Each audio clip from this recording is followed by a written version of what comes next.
Not sure whether you've met certain requirements or want to confirm you're on pace to graduate? It's easy to keep track of your L&S degree progress with the Academic Progress Report, or the APR. The APR is what the university uses to officially clear students for graduation during their expected graduation term. Think of it as a checklist designed to track your progress toward completing L&S degree requirements. To access the APR, log on to your CalCentral portal and navigate to the My Academics page.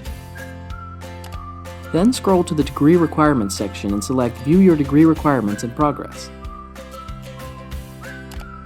On the APR page, you'll see a list of graduation requirements, all of which are flagged to show whether you've satisfied them or not. Pay careful attention to the symbols, since dropping or not making the required grade for an in-progress or planned course will change the results of your APR. Not all major departments use the APR, so we recommend you meet with your major advisor to confirm your major progress specifically.